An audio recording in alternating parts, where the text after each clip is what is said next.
10 line पर संग ना गईबो तो पुरनिया चाचा लो हमनी के गाड़ी देला चला हो चला एनी के कुछ आवता मैं ब्यासे हो गई बड़े से अगर लयदारी नहीं खगावत तो इ नौका भाई लो हमनी के गाड़ी देला चला हो चला अभी लगले काथा गावे अभी लगले चंगार बने लगले मुरारी बापू के सार बने लगे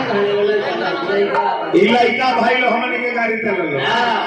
परसों दिने हमारा प्रोग्राम रहे औरंगाबाद एगो रामचरितमानस के चौपाई हम कहनी कि रघुकुल रीति सदा चली आई पहले तू बोले का खड़ा होकर गमछी झाड़ के कहता से चला हो एकरा आगे इशारा कुछ ना गाई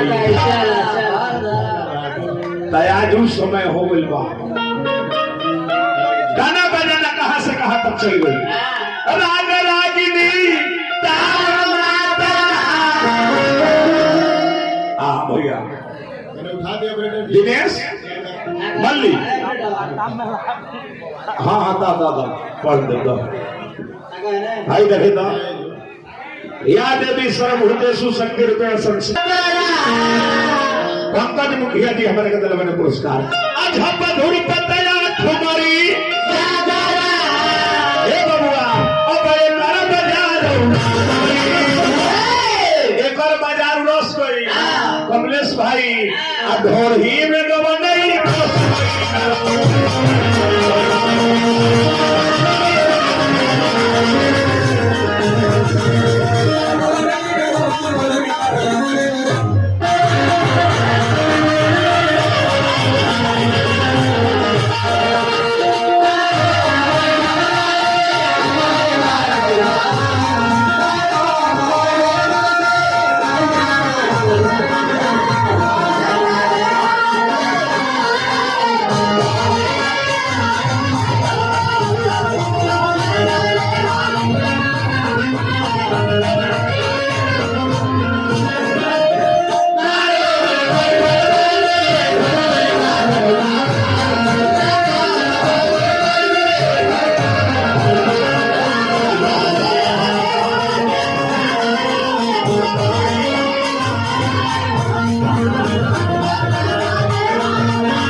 पुरस्कार हमारा के दिल में रवि प्रकाश जिला परिषद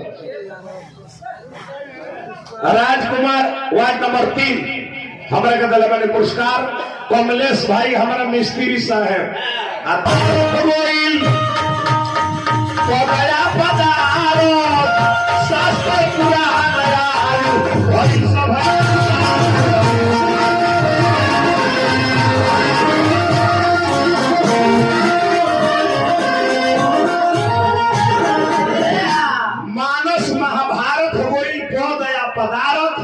शास्त्र पुराण आज भई सब आकार विचार करो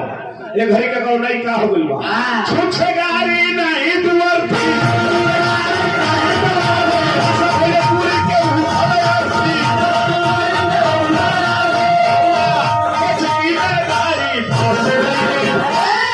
गचकी में गाड़ी फंस गई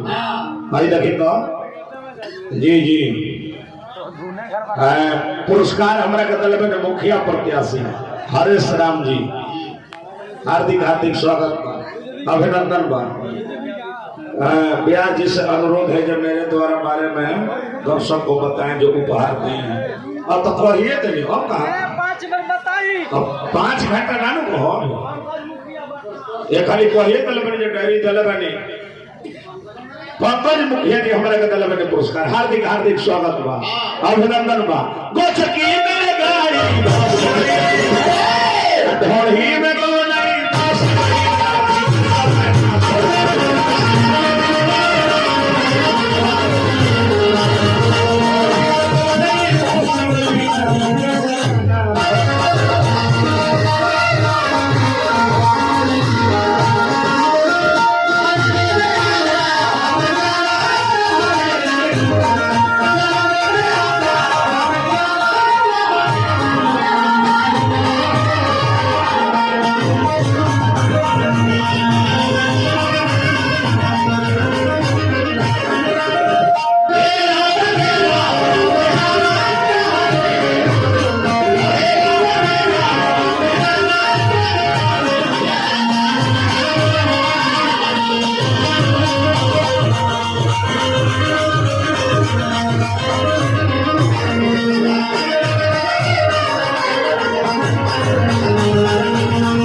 रवि प्रकाश जिला परिषद के माध्यम से धन्य है डॉक्टर साहब, धन्य है। हमारा नचनिया के मरम बुझनी है डॉक्टर साहब। मिस्त्री कहाँ बुझाता है? हाँ, अब बताएं ई काम हम मिस्त्री के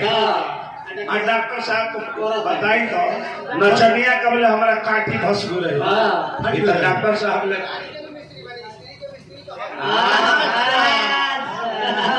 डॉक्टर साहब बोले ई तो गाड़ी के मिस्त्री है, स्त्री के तो मिस्त्री है। भाषण सकार हो चंदन का दवा के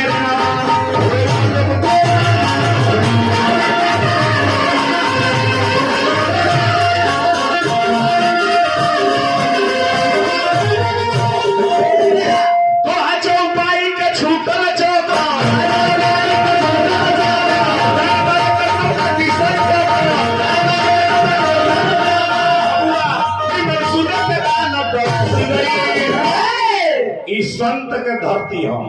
ई कलाकार के धरती हो बबुआ। संतन के भूमि हो शास्त्र अनुगामी विश्वामित्र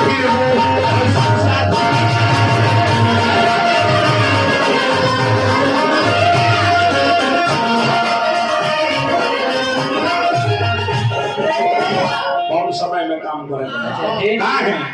है भाषा के छीछा ले